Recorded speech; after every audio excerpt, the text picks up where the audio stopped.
Buenas tardes, es un gusto saludarlos. Hoy vamos a hablar un poco de la atenuación, las agravantes, el intercrímenes y demás.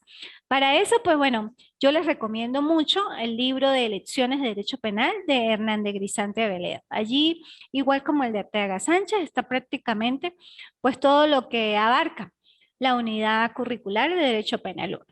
Así las cosas en cuanto a las eximentes de responsabilidad penal o más específicamente a las atenuantes y agravantes, bueno, están establecidas en el Código Penal, en el artículo 63, 64, 65, dependiendo de las agravantes y las atenuantes. Según el libro de Grisante Aveledo, pues él habla de una clasificación y dice que hay eximentes o clasificación de las atenuantes incompletas y ellas se pueden traducir o verificar desde estos aspectos. Primero, la enfermedad mental insuficiente, que está prevista en el artículo 63 del Código Penal y me permito leer brevemente.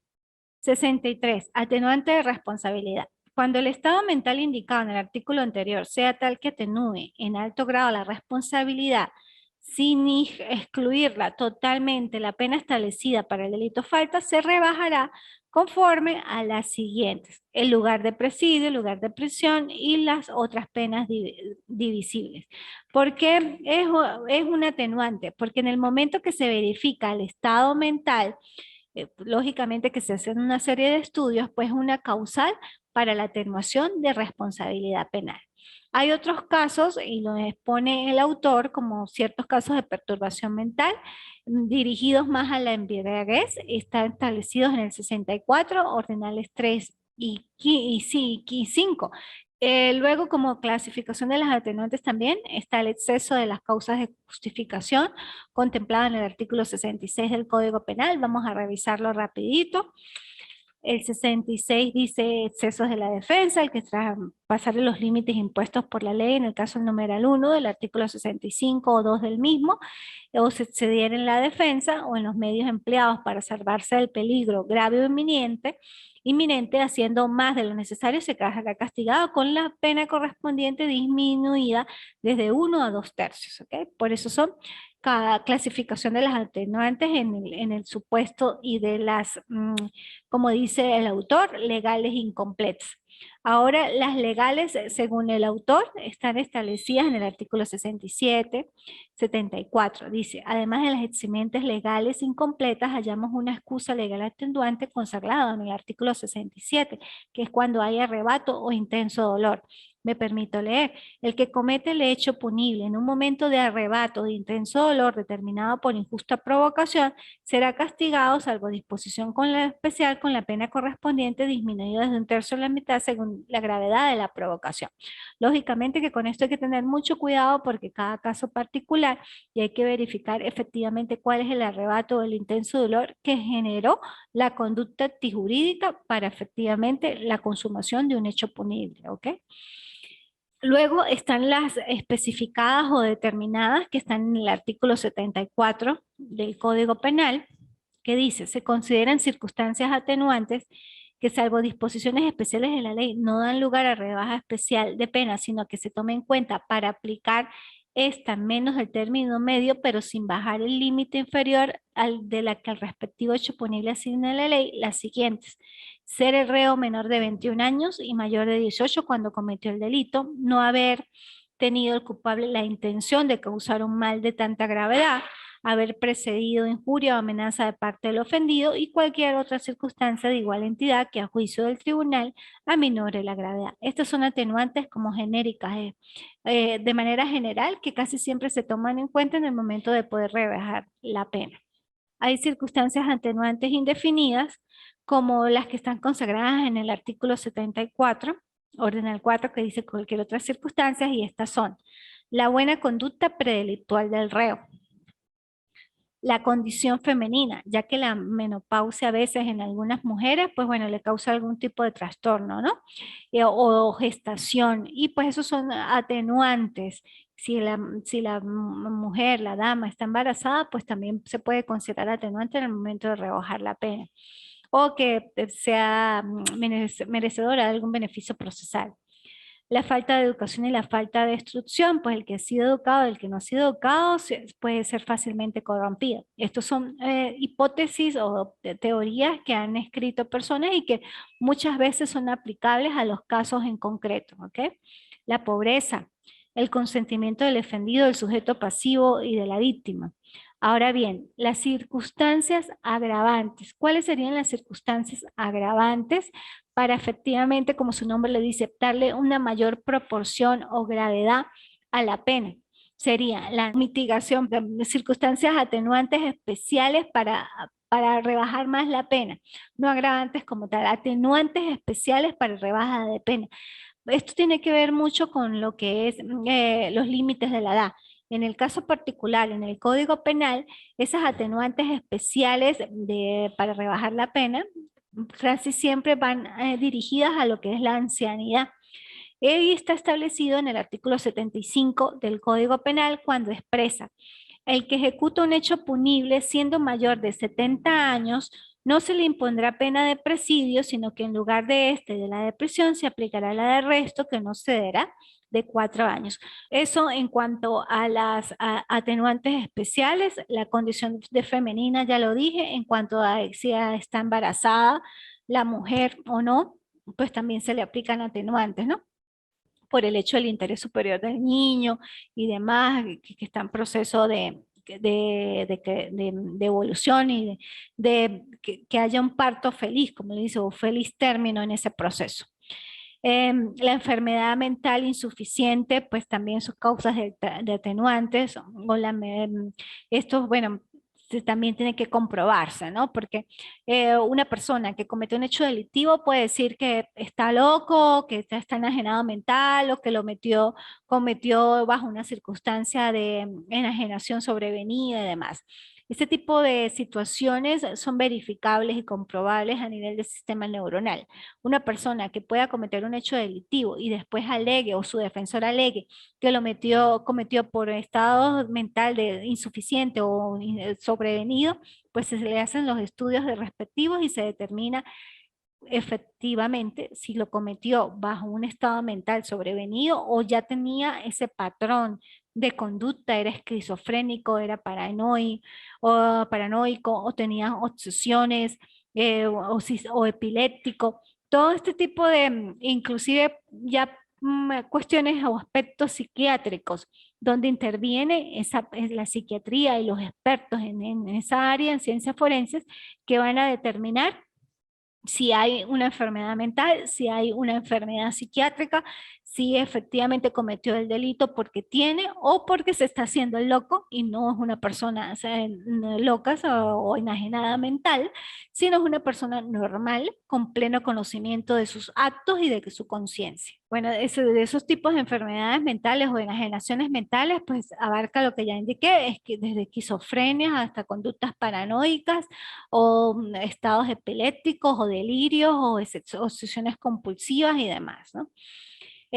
También existe algún tipo de atenuación especial en los estados de mental dada por embriaguez, pero para determinar esos estados mentales, producto de la intoxicación que tiene el cuerpo, a su vez causada por bebidas alcohólicas, en este caso particular, porque también pueden ser por producto de intoxicaciones por alucinógenos o sustancias estupefacientes y demás, pues también se determina a través de los estudios cómo fue y por qué tomó.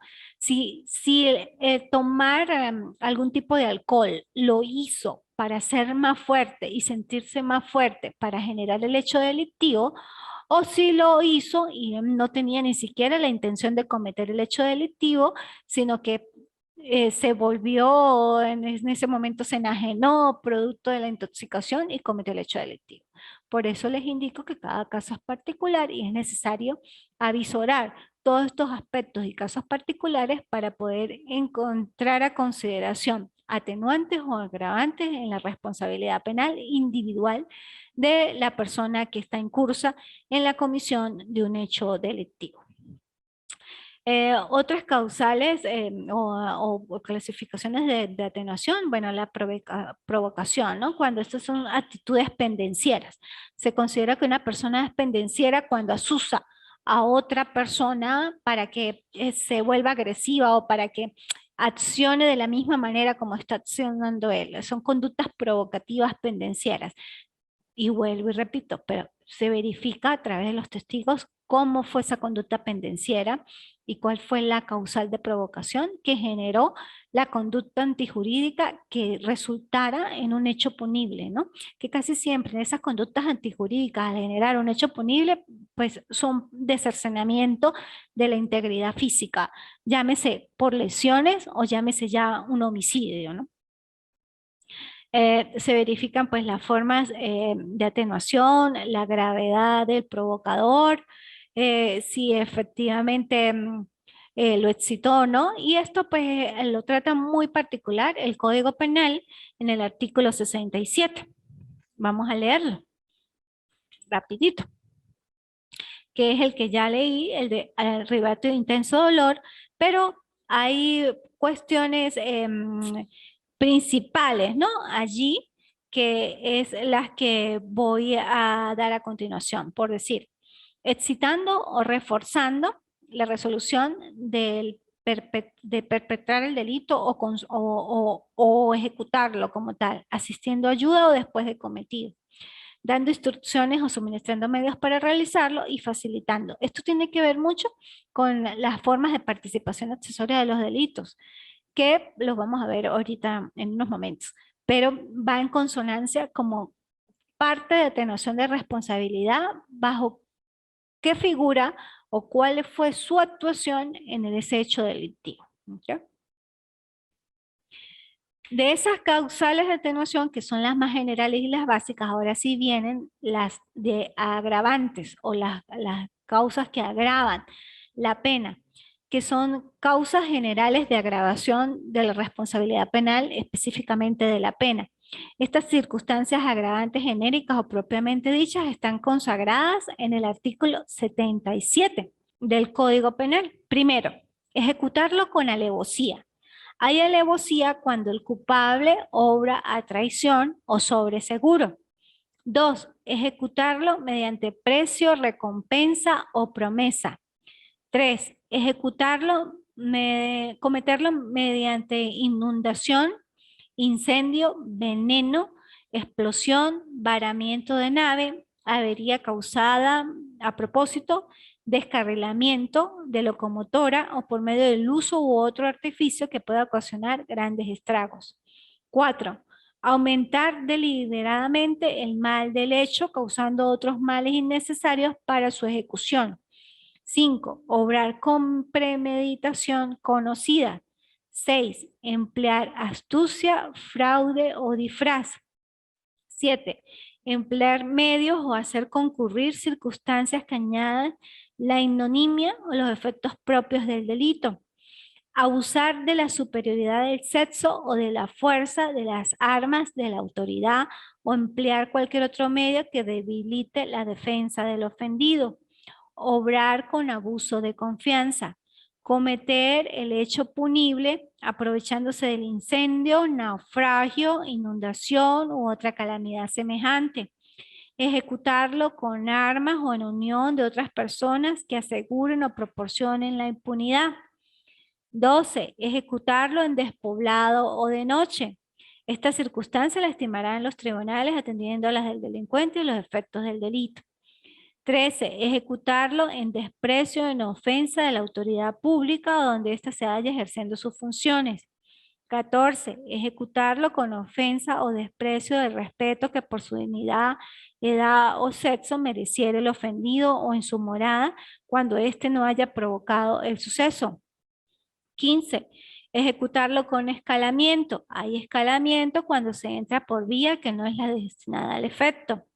16. Ejecutarlo con rompimiento de pared, techo o pavimento o con fractura, entendiéndose por esta toda fuerza, rotura, descomposición, demolición, derribo o agujeramiento de paredes, terrenos o pavimentos, puertas, ventanas, cerraduras, candados u otros utensilios o instrumentos que sirvan para cerrar o impedir el paso a la entrada y de toda especie de cerraduras, sean las que fueren. 17.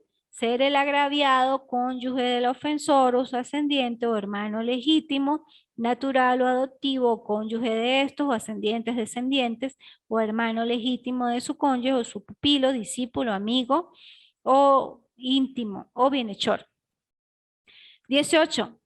Que el autor con ocasión de ejecutar el hecho para prepararlo, perpetrarlo, se hubiera embriagado, lo que hablábamos antes, deliberadamente, ser vago y ser de carácter pendenciero.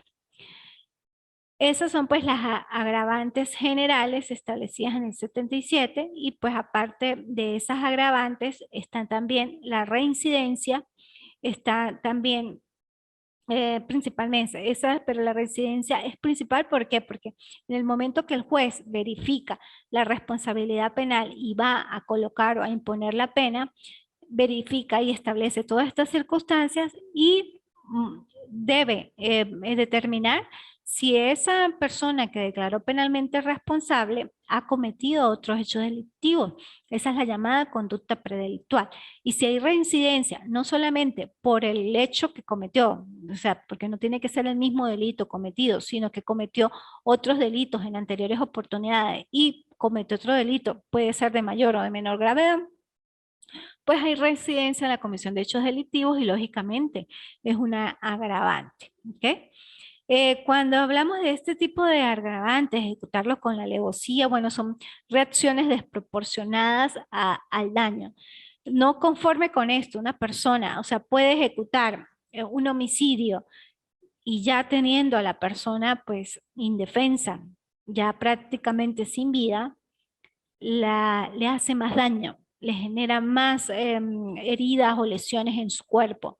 Cuando se hacen los estudios médicos o la autopsia, se verifica el ensañamiento en todo caso que hubo sobre el cuerpo de la víctima y ya ahí se verifican todos estos patrones: alevosía, premeditación, ensañamiento, motivos fútiles y nobles, utilizando veneno. Bueno, todas estas circunstancias que pueden, lógicamente, no que pueden, pues agravan la situación en el momento de imponer la pena respectiva al declarado penalmente responsable de ese hecho delictivo. La reincidencia, ¿por qué incide? Porque efectivamente es una persona que ya habiendo cometido un hecho delictivo sigue cometiendo y como que hay un desprecio, ¿no? Por la vida, por la situación, por las situaciones particulares. Es esa situación de persona de haber delinquido y vuelve a delinquir independientemente de la cantidad. Ya con que una persona cometió un hecho delictivo y posteriormente volvió a cometerlo, ya hay reincidencia allí. ¿Ok? Esos son los efectos principalmente, pues para decretar o para establecer las agravantes en el momento de la aplicación de la pena. El como programa como tal también habla de el intercrímenes. ¿Qué es el intercrímenes o el camino delictual? Es una forma también de verificar cuáles son los pasos que se suscitaron desde el momento de la preparación del delito hasta el momento de la consumación. Por eso el intercrímenes es entre caminos o el camino delictual o los pasos a seguir.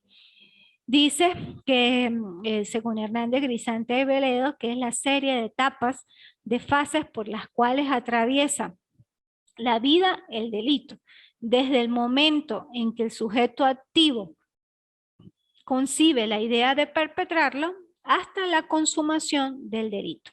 Ese es el intercrímenes. Hay que establecer diferentes aspectos dentro del camino delictual. Existen los actos deliberativos, los actos preparatorios y los actos de comienzo de ejecución. Los actos deliberativos y los actos preparatorios son impunes, o sea, no son fáciles de determinar y no son declarados punibles como tal, porque son allí, muchas veces quedan en la mente de la persona que los está maquinando. Por eso, los actos deliberativos son aquellos actos mediante los cuales el agente piensa en perpetrar un delito determinado, concibe la idea en su cabeza de cometer el hecho delictivo tiene la intención de perpetrar un delito, pero ahí está, solamente son actos deliberativos. Y por eso son impunes, porque permanecen en la mente del sujeto activo. Los actos preparatorios también son impunes porque se caracterizan por su multiplicidad o son multívocos o equívocos, lo que quiere decir que tienen varios significados. Por decir, un acto preparatorio puede ser es comprar una escalera. Si A compra una escalera, ajá, puede comprar una escalera para arreglar el techo de su casa. Puede comprar una escalera para cambiar la bombilla de su casa. Pero también puede comprar una escalera para ponerla en la pared del vecino y montarse sobre el techo del vecino y observar que existe una debilidad en el techo y meterse a la casa para optar, robar o hacer otra cosa. Pero está comprando la escalera. Pero es un acto preparatorio que tiene múltiples formas o significados sobre comprar una escalera. ¿Okay? Por eso son impunes, o sea, hasta que no se materialice la ejecución de la conducta aparentemente transgresora, no se puede verificar que está en su camino delictual o que sí es producto para cometer un hecho delictivo. Mientras que los actos de comienzo de ejecución se caracterizan porque son más unívocos o equívocos, o inequívocos, perdón. Son, por decir, según el doctor Grisante Veledo, se caracterizan porque compran determinado aspecto, determinada forma, por decir, un veneno. Ajá, ¿para qué compra un veneno? Compró el veneno. Pudiera pensarse que tiene sentido, ajá, pero si no lo compró y lo compró para las ratas.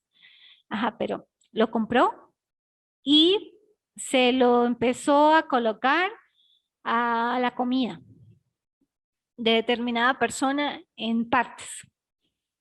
Son actos preparatorios o de comienzo de ejecución de la conducta transgresora. Porque compró el veneno y ha empezado a colocarla en una comida y a través de los estudios, luego que se hace la autopsia, se verifica que la persona muere envenenada no por una toma única, sino por tomas intermedias en su proceso de comida. Esos son actos preparatorios y eso pues lógicamente llevan a la comisión de un acto delictivo y lógicamente sí son punibles. De ese camino delictual, desde el inicio de la ejecución de la conducta hasta la perpetración, pueden existir esos actos, los actos deliberativos, los actos preparatorios y los de comienzo de ejecución. Ya cuando traspasan los actos deliberativos a los preparatorios, a comienzo, ese es el recorrido camino delictual, o viéndolo más enfáticamente o para que ustedes lo puedan representar, lo pienso, lo ideo, porque a medida que lo voy pensando le voy dando forma al pensamiento antijurídico y al darle forma a mi pensamiento antijurídico lo ejecuto. Por decir, se va a robar un banco. La idea es robar el banco. Está en la mente del sujeto activo robar el banco. Busca la forma de cómo ingresar al banco. Está dándole más ideas a la principal aspecto que es robar el banco. Luego comienza los actos preparatorios y empieza a comprar las herramientas necesarias, pero esas herramientas tienen variedad de significados. Y luego hace los actos preparatorios de consumación del delito. Supongamos si compró para socavar el piso o perdón, martillos para romper paredes o para cortar la electricidad. Y empieza a utilizar o hacer uso de esos implementos en la entidad bancaria, lógicamente ya trascendió desde el pensamiento de la preparatoria y ya está ejecutando. Ese es el camino delictual y ya en la ejecución ya hay un punible constituido, ¿ves? Porque se materializó el pensamiento con la ejecución de su conducta transgresora. Ese es el intercrímenes. Dentro de ese camino delictual, ya cuando se comete el hecho delictivo, está a punto de cometerse, hay formas inacabadas del delito. ¿Cuáles son las formas inacabadas del delito? La tentativa y la frustración. Se dice que hay tentativa, cuando efectivamente la persona ha comenzado la ejecución del hecho delictivo. Totalmente. Ha comenzado, pero por causas independientes, él no ha realizado todo lo necesario. Por decir, hay tentativa cuando con el objeto de cometer el delito ha comenzado alguien su ejecución con medios apropiados para cometer el delito y no ha realizado todo lo que es necesario a la consumación del delito y por causas independientes a su voluntad no se comete el delito. Ejemplo, una persona compró un revólver, tuvo el acto preparatorio deliberativo, compró el revólver, va a dispararle a B, pero en el transcurso de comprar y compró el revólver y efectivamente y va hasta donde está B, pero en ese momento que le va a disparar a B, se le atraviesa una persona y no dispara. O sea, hay tentativa, ni siquiera disparó. Entonces, no se puede hablar de frustración porque él no hizo todo lo necesario para efectivamente la consumación del hecho delictivo, solamente no lo hizo, pero lógicamente que fue visto por personas donde él inclusive le iba a disparar y él sacó el arma y demás, pero en ese momento pasó alguien y pasó un niño y dijo no, o sea, se retrajo porque dijo voy a transgredir la vida y pues su objetivo no era dañar a otro, ¿no? No lo hizo, no lo ejecutó, pero como fue visto, pues, ajá, lo detuvieron porque tenía el arma, X, bueno, se verifica todas las circunstancias a ver qué efectivamente iba a hacer con el arma, pero hay tentativa. No hizo todo lo necesario, porque cuando con el objeto de cometer un delito ha comenzado su ejecución por medios apropiados, pero no ha realizado y no ha realizado todo lo que no es necesario a la consumación del mismo por causas independientes a su voluntad. No lo ha realizado. Esa es la tentativa. Ahora hay frustración. ¿Cómo se diría la frustración? La frustración se da cuando efectivamente alguien ha realizado con el objeto o ha tenido su un pensamiento la idea de cometer un hecho delictivo y ha hecho todo lo necesario para la consumación del mismo, pero por causas independientes no lo ha logrado. ¿Ves la diferencia? En la frustración sí ha hecho todo lo necesario, pero por causas independientes no lo logró. En la tentativa no hizo todo lo necesario porque no accionó. La frustración, el mismo ejemplo. Compra el revólver, busca a B, va detrás de B y acciona. Pero ¿qué pasa? Tiene mala puntería. En ese momento B se movió y no le dio el disparo en una parte determinante que pudiera cercenar la vida de ese ser humano y no murió, pero lógicamente lo hirió. Hay homicidio intencional en grado de frustración. Tuvo la intención, la ejecutó, hizo todo lo necesario, pero por causas independientes a su voluntad, no pudo cercenar la vida. Se corrió o la persona, pues gracias a Dios tiene una vida bien, se salvó y pues a causas independientes de su voluntad no pudo lograr su objetivo. Por eso es frustración. Entonces, muy importante, en la tentativa no ha hecho todo lo necesario, en la frustración sí hizo todo lo necesario. En ambas causas independientes de su voluntad, pues no se logra la consumación de lo que se esperaba. ¿Ok? Esas son las formas inacabadas. Ahora, en cuanto a las formas de participación accesoria del delito, son aquellas aristas o aspectos que van en consonancia con el autor principal. ¿Cuáles son? Esto está establecido en el artículo 83, que son las formas de participación o accesorias del delito. ¿Cuáles son? Cuando varias personas concurren en la ejecución de un hecho punible, cada uno de los perpetradores y los cooperadores inmediatos queda sujeto a la pena correspondiente del hecho perpetrado. En la misma pena incurre el que ha determinado al otro cometer el hecho. Entonces, esas formas de participación puede darse excitando o reforzando la resolución de perpetrarlo o prometiendo asistencia y ayuda para después de cometido, dando instrucciones o suministrando medios para realizarlo, o facilitando la perpetración del hecho, prestando asistencia o auxilio para que se realice antes de su ejecución o durante ella. La disminución de la pena prevista en este artículo no tiene lugar respecto del que se encontrara en alguno de los casos especificados cuando se hizo un concurso no se hubiese realizado el hecho.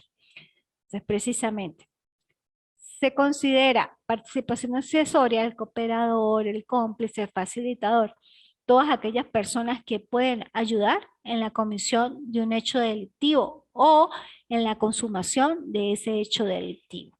Por eso son participaciones accesorias, inclusive el cómplice, el que se queda callado, el que ayuda de manera solapada en la comisión de ese hecho delictivo.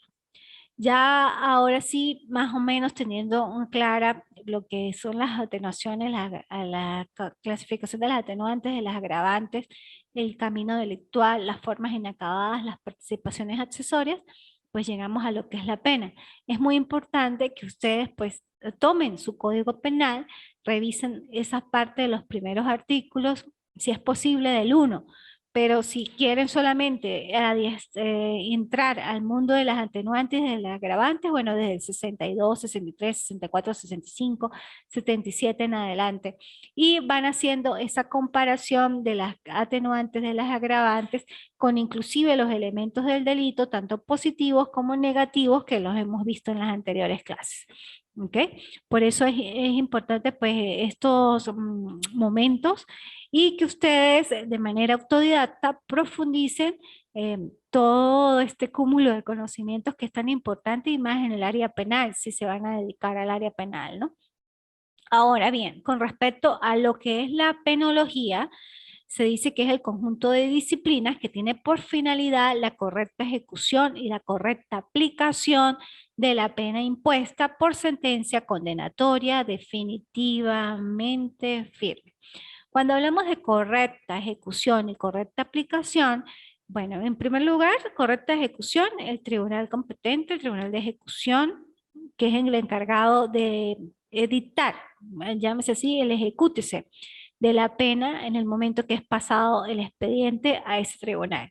Y la correcta aplicación, que esa pena que efectivamente fue impuesta por un tribunal de juicio o un tribunal de control, pues sea la idónea, la más favorable, la que efectivamente le corresponde.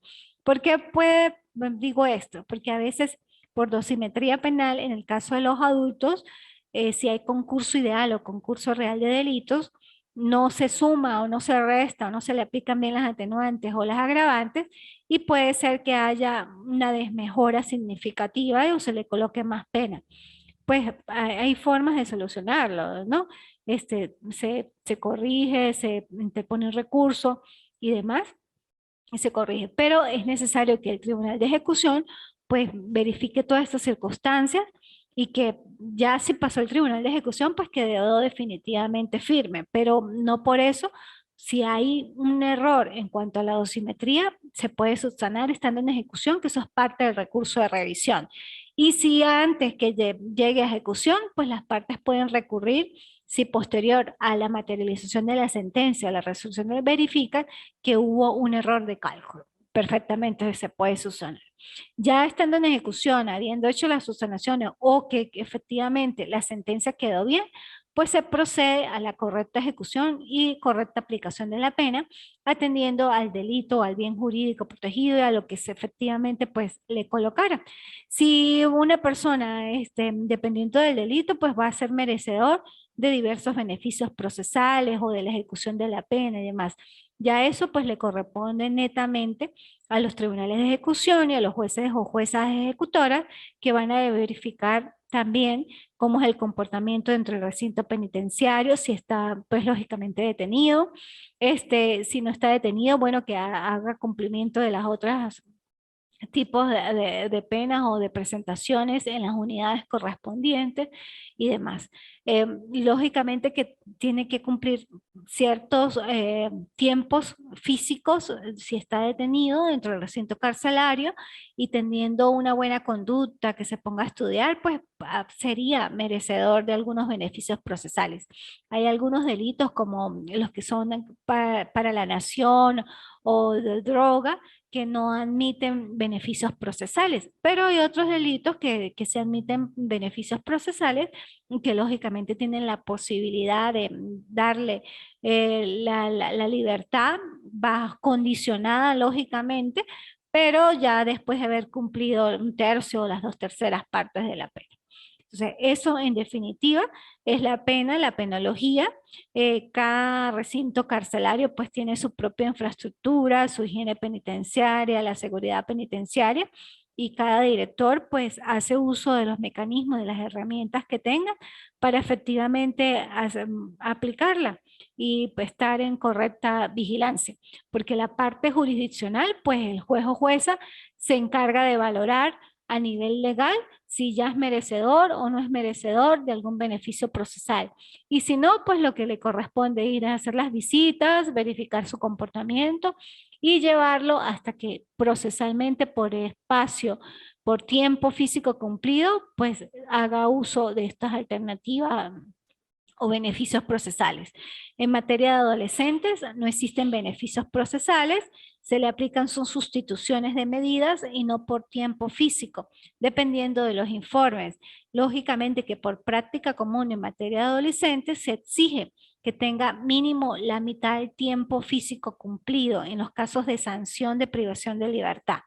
Eh, pues dependiendo del delito y de su comportamiento puede salir. Pero lo que indica la ley es que cada 6 meses debe ser revisada la sanción privativa o las sanciones que no son privativas. Cosa que o aspecto institución procesal netamente diferente a la parte de adultos que sí se observa o se verifica es a través de los beneficios procesales, el tiempo cumplido para las redenciones oportunas o aplicables en su momento adecuado. Ya con esto terminamos la clase por el trimestre. En el transcurso de la semana y de la otra semana terminaré de corregir. La plataforma está abierta hasta el 2 de abril y bueno, espero oportuna respuesta a las actividades y espero haya sido de su agrado las clases.